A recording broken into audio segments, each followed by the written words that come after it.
How's it going, everyone? My name is Curtis and welcome back to another video. For today's video, I'm going to be going over the aiming guide for German World War II weapons in Pavlov VR. I also want to quickly apologize for not uploading the past, it's been how long now? Two weeks. 2 weeks. Life gets in the way and I've just been busy lately with stuff, so I truly apologize for that. But I'm still here, I'm still trying to go strong, and I truly appreciate the support from each and every single one of you. The channel is in fact growing slowly but surely, and I appreciate that truly. If you do find this video helpful, please make sure to subscribe and turn on post notifications. I'm going to be going over Soviet weapons, and in the future I might do a tank guide and aiming guide for modern weapons, if that's the case. But other than that, let's get right into it. A lot of you know the Luger. It's a very popular German World War II handgun, and it's pretty unique. Its iron sights are pretty small, but it's definitely a good weapon to master because of its damage, and I'll explain here in a moment why.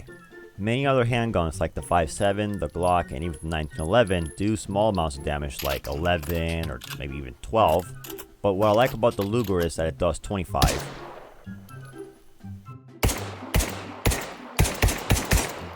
Just so you have an idea of how much damage this is, the AK also does 25 damage, making it a pretty powerful pistol, especially in World War II game modes. As a quick reference, front post will be marked in green and the back post will be marked in red, so you know which is which. To aim the Luger, make sure that the front post is in between the two openings of the back post that you can see here. Make sure that it's lined like this so you can get your shots accurate. Make sure you line them up just like so, and take your shots.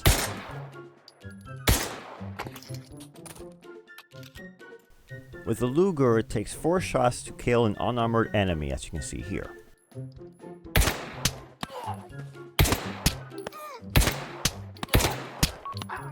It's a pretty good pistol, I like it. Woo! Alright. The MP40 is a World War II German submachine gun. It's actually just an open bolt submachine gun, and it's chambered in 9mm, so it's not going to have a lot of bullet drop, if anything. Good thing about this is that, well, closer ranges is excellent. However, in longer ranges it can definitely be a bit difficult. So, just like I said in my other video, submachine guns are not really the best for longer ranges, so are pistols. So, it's something to take a note of there. To aim the MP40, just make sure the front post is in between the two edges, as you can see here. Now, if you're going to aim at longer ranges and be a bit more precise with the MP40, and some weapons do this, make sure that you aim a bit lower than usual, because for some reason, the MP40, the bullets go a bit higher than usual, which is strange. This is how you should line up the sights, as you can see here. And the MP40 does a good 20 damage, and thanks to its rate of fire, it's really good for close range combat. So make sure that you use this for closer range combat and not longer ranges, because it's not really meant for long ranges, especially in Pavlov. The STG-44, one of my favorites in the World War II update. I also call it the German version of the AK, which is kind of looks like an AK, honestly. I just love the sounds of this gun. Just take a listen for yourself.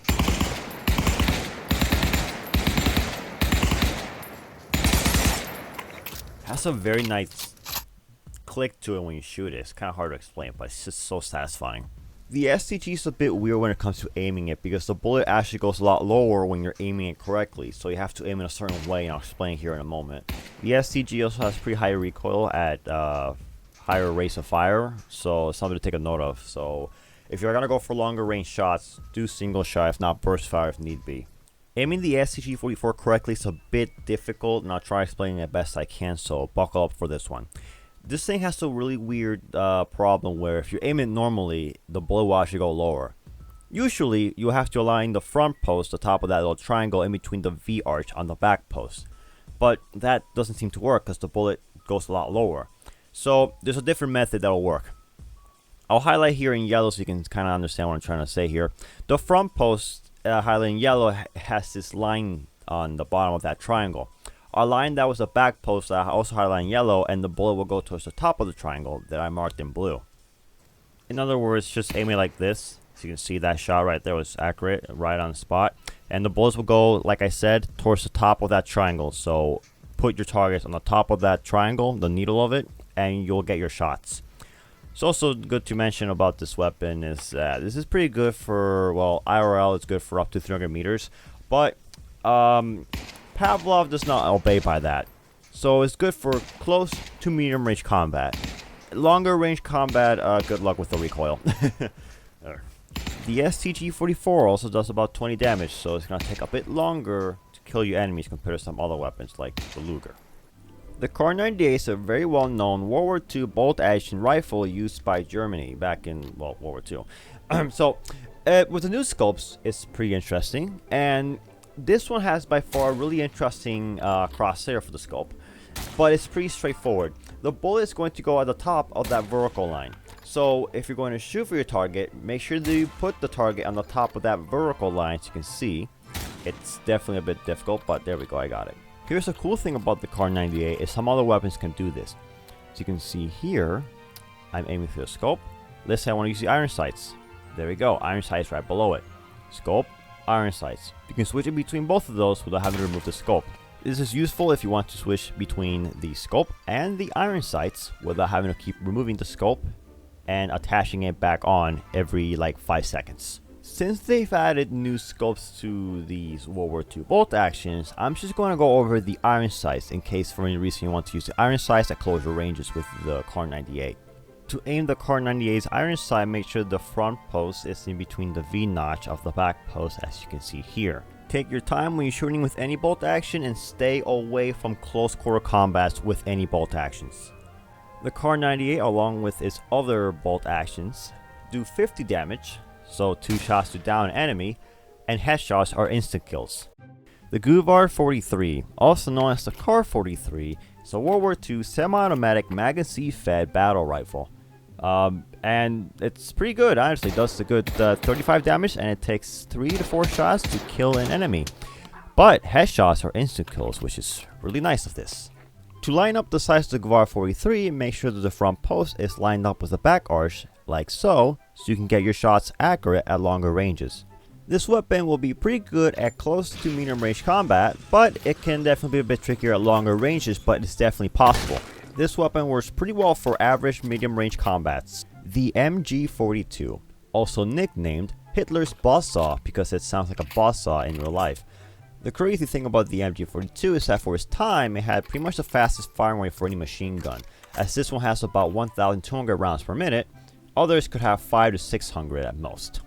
But in Pavlov, this rate of fire does come with a really negative side to it, and that is recoil. You see, the recoil in the thing is pretty bad at longer ranges, so if anything, this will be better for close, maybe medium range combat at best. The sights for the MG42 are small, but to get your shots accurate, make sure the front post is lined up with the back post, as you can see here, so you can get accurate with your shots. And if you're going to try to go for medium to long range combat, make sure you do burst, if not single shot if possible. It's going to be a bit difficult with this crazy rate of fire that this machine gun has. Besides longer ranges, this is pretty good for close ranges, as you can see here. If I go up to this dude right here, I can just do that and he's dead. However, this doesn't have much damage, only does about 20 damage per shot, so something to take a note of. The Panzerschreck, a well-known rocket launcher that was used by Germany in World War II. This one's a bit more difficult to aim, and people have come up with different methods to aim over time because, well, this doesn't have a sight where you can adjust according to range. It's just a single iron sight, unlike the bazooka. But there is a decent method that I came up with that will help you get targets, more specifically tanks, at longer ranges. To be able to get targets to about 200, maybe 300 meters, you gotta aim it like this. It's a bit funky how it looks here, but I'll try to explain it as best I can.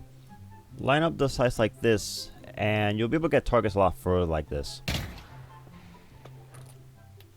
And it's surprisingly accurate too, actually. If you were to aim it normally like so, it would go a bit far, but it's kind of close. If you're trying to get a tank, you want to get them from as far away as possible so the machine gun doesn't get you. And here, it works pretty good. If you're going to use any rocket launcher, just make sure that you please don't spam it on people. Sorry about that, I kind of got carried away there. And that is going to conclude this video for the aiming guide on German weapons. On the next one, which if it doesn't take me 2.5 weeks, I'll be doing the Soviet weapons next. And in the future I might do modern weapons, even though I don't think that's necessary because they all have fancy sculpts and stuff. So let me know if you truly want that or not. If you found this video helpful, make sure to subscribe and turn on those post notifications so you do not miss a single video that I upload. And until then, I'll see you in the battlefield. You see what I did there? Okay, I'll stop.